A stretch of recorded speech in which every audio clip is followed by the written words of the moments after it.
Welcome back once again, all of my low carb friends, and for those of you who are here for the first time, welcome.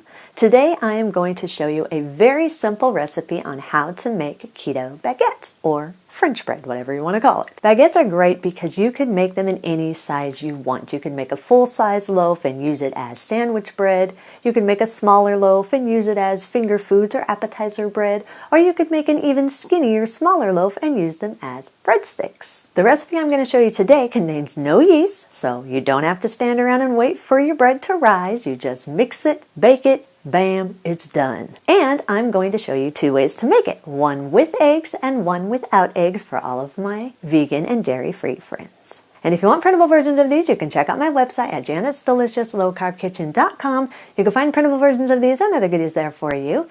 And if you're new to the channel and you want to see lots of easy, delicious keto recipes, make sure you click that subscribe button and click the notification bell that's right next to the subscribe button. That way you can be notified every time I put out videos every Wednesday and Saturday. And if you'd like to help support the channel, make sure you scroll down in the description of the video. You'll see some Amazon affiliate links. Anytime you purchase anything using those Amazon affiliate links, a small portion of your purchase will go to me and will help to support the channel.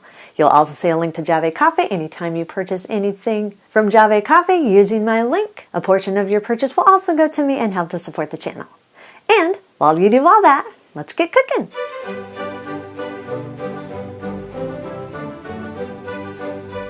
Preheat your oven to 400 degrees. Line a large baking sheet with parchment paper. In a large mixing bowl, combine 2/3 cup of coconut flour, 1 tablespoon of baking powder, a half teaspoon of salt, and 1 teaspoon of xanthan gum. Sift or whisk these all together until they're fully combined and there are no lumps in the dry ingredients. Add 4 large room temperature eggs. Make sure they are room temperature. They beat into your ingredients much easier, causing for a lighter dough, which makes for a fluffier bread. Stir the eggs into the dry ingredients until they are fully combined and all the dry ingredients have been moistened. Add a half cup of the oil of your choice. I'm using olive oil. You can use any oil you want. Stir everything all together until it's fully combined and there is a soft, moist dough that is formed.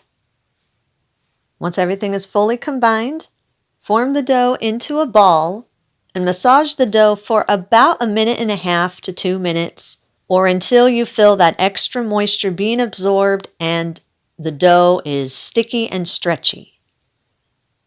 After you've massaged the dough, your dough should be moist, but it should not be sticking to your hands. It should have a good amount of stretch to it. Roll your dough into the size log of your choice, depending on what you're wanting to use this for. If you're wanting to use this for sandwich bread, then you'll need to double the recipe and roll the dough out to roughly about a 24-inch long log and about 3 to 4 inches in diameter. For me, I'm using this as an appetizer baguette. So I am rolling this into roughly around a 12-inch long log, and it's about 1.5 inches in diameter. So think about whatever you're wanting to use this for, then that would be the size log that you're wanting to roll this out to. Remember, this is a gluten-free bread recipe, so it really doesn't rise very much. For the most part, whatever shape you put this in, that's what it's going to come out looking like. It will have a little bit more rise to it and a little bit more of a fluffy texture, but it does not rise a lot. Once the dough's been shaped, place it onto your prepared baking sheet. And if you want to, you can cut some slashes in the top of the log just to give it more of a French bread type look. You don't have to if you don't want to do that.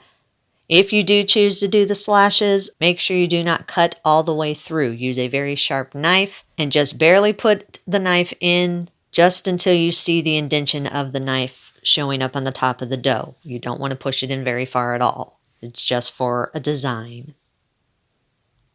Once the dough is shaped how you want it to be shaped, place it in your preheated oven. Bake at 400 degrees for about 20 minutes or until it is golden and firm. Once the baguette has baked, remove it from the oven. It will be a little bit soft, but it will firm up and crust over as it cools. Allow it to cool on the pan for about 15 minutes or until it's firm enough to remove from the baking sheet. After 15 minutes, transfer the baguette to a wire rack and allow it to cool completely before slicing it. Once it's cooled completely, slice the baguette into your desired size and shape. You can eat it immediately with your favorite toppings, or you can store it in an airtight container at room temperature for up to 3 days. If you do not eat it within 3 days, slice it into your desired size, place it in a freezer-safe container, place parchment paper in between each slice, and you can freeze it for up to 2 months.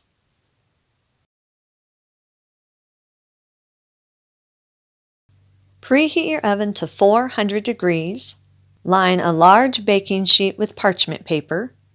In a large mixing bowl, combine a half cup of coconut flour, 2 teaspoons of baking powder, 1½ tablespoons of ground flax seeds, 2 tablespoons of psyllium husk powder, and 1/4 teaspoon of salt. Sift or whisk these all together until they're fully combined and there are no lumps in the dry ingredients.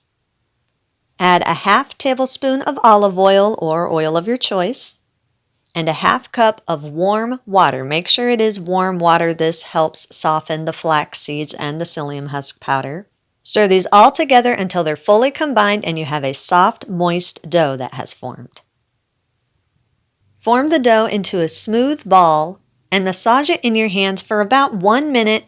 This is to make sure of the texture. You want to make sure that everything is fully sticking together well. This doesn't have eggs, so depending on the type of coconut flour you have or the type of ground flax seeds that you're using, you may need to add a little bit more warm water if it seems like it's not sticking together well. You're looking for your dough to be moist, and as you're massaging it, you should feel it binding and holding together really well. There should not be any clumps falling off, and it should not be sticking to your hands. So you're looking for a smooth, slightly moist dough. Sprinkle in 1 teaspoon of xanthan gum and 1/4 cup more of warm water. Again, make sure this is warm. It helps the xanthan gum to blend in better. Stir the xanthan gum and the warm water into the dough until it's fully combined and the xanthan gum is completely dissolved. Then once again, massage your dough for about another 30 seconds or so. You're wanting your dough to feel moist and slightly stretchy. The xanthan gum and the extra water is going to give your dough a little bit more stretch to it. That way you have a lighter baguette once it's baked.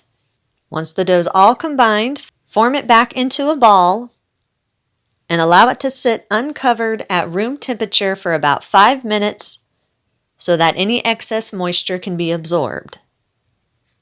After 5 minutes, massage the dough a little bit more in your fingers just to make sure, again, that the texture is still moist but not sticky and not crumbly. Then shape the dough into your desired size of log. Mine was about 12 inches long and roughly about an inch, inch and a half in diameter, something like that. Depending on what you're wanting to use this baguette for, depends on how big you're wanting to make your log. So if you're wanting to use this as a sandwich bread substitute, then you should double this recipe, and then you'll make your log about 24 inches long and around 3 inches in diameter.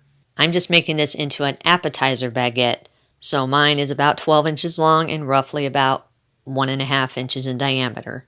Also, as you're rolling this, you want to make sure that the dough stays moist and that it is completely smooth. Make sure there are no cracks in the dough. If there are cracks in your log, then after it's baked, you're going to have a crumbly baguette. So anytime you see any cracks in the log, make sure you dampen your fingers a little bit and just rub your damp fingers along the crack and seal it up good so you have a nice smooth log.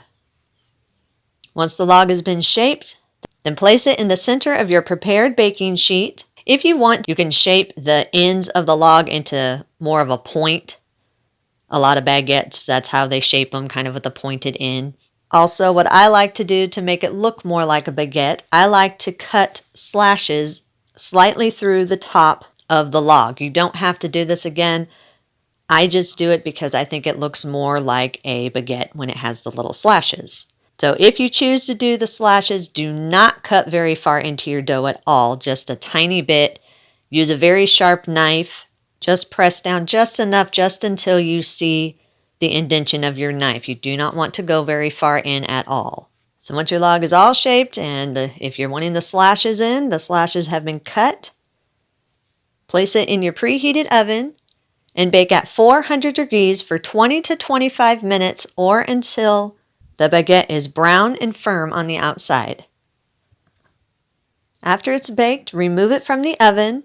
It will be a little bit soft, but it will firm up and crust over as it cools. So allow it to cool on the pan for about 15 minutes or until it can be removed from the baking sheet without it falling apart.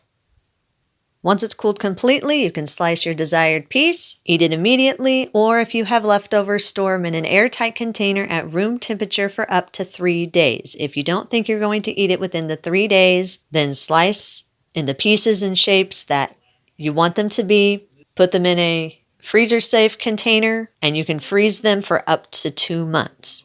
If you do choose to freeze them, make sure you put parchment paper in between each slice. That way they do not stick together. You can just take out whatever slices you want, and they don't take any time at all to defrost. They'll be defrosted in just a couple minutes. Eat and enjoy.